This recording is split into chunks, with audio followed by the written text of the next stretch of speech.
Assalamualaikum warahmatullahi wabarakatuh. Nama saya Sereda Nur dari program studi perpajakan Politeknik Goswa.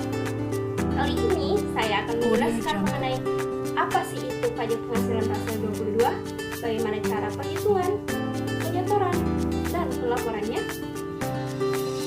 Pajak penghasilan pasal 22 merupakan pajak penghasilan yang dipungut oleh bendaharawan pemerintah terkait dengan pembelian barang dan badan-badan tertentu terkait dengan kegiatan di bidang impor dan kegiatan usaha di bidang lainnya dan barang yang tergolong sangat mewah.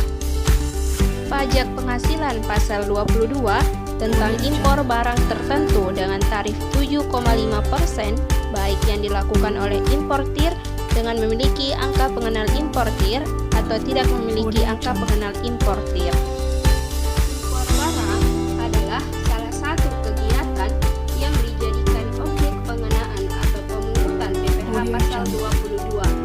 Dalam hal ini, yang dimaksud dengan impor adalah setiap kegiatan memasukkan barang dari luar negeri ke dalam negeri, baik yang dilakukan secara legal atau tidak.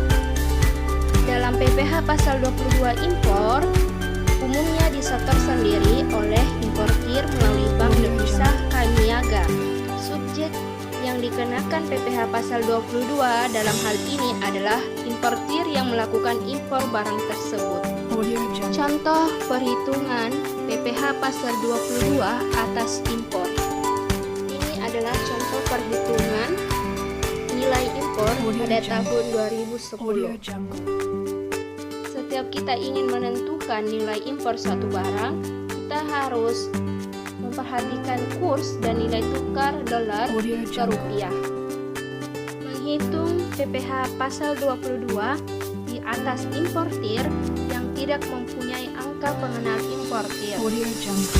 Contoh kasus menghitung PPh pasal 22 atas penjualan hasil produksi oleh produsen atau importir bahan baku dan kolumas. Cara menghitung besar PPh pasal 22 yang dipungut oleh PT Pertamina atas penyerahan bahan bakar minyak SPBU dan non-SPBU dan penyerahan bahan bakar gas pada Blue Gas Distributor. Contoh dan cara menghitung PPh pasal 22 atas pembelian barang oleh bendahara instansi pemerintah. Tata cara pemungutan dan penyetoran PPh pasal 22. Pemungutan PPh pasal 22 atas impor barang dilaksanakan dengan cara penyetoran oleh importir yang bersangkutan atau Direktorat Jenderal Bea dan Cukai ke kas negara melalui kantor pos, bank devisa, atau bank yang ditunjuk oleh Menteri Keuangan. Penyetoran dilakukan dengan menggunakan surat setoran pajak. Pemungutan PPh pasal 22 atas pembelian barang oleh bendahara pemerintah dan KPA.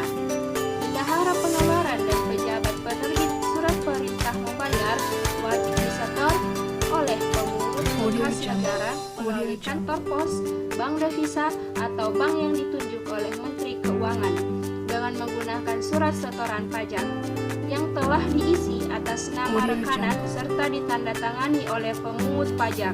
Surat setoran pajak tersebut berlaku juga sebagai bukti pemungutan pajak. Tata cara pelaporan PPh pasal 22. Bendahara sebagai pemungut PPh pasal 22 wajib membuat dan menyampaikan SPT masa PPh pasal 22 belanja negara ke kantor pelayanan pajak atau kantor pelayanan penyuluhan dan konsultasi perpajakan tempat bendahara terdaftar paling lama 14 hari setelah bulan takwim berakhir, dan jika hari ke-14 jatuh pada hari libur, maka pelaporan dilakukan pada hari berikutnya.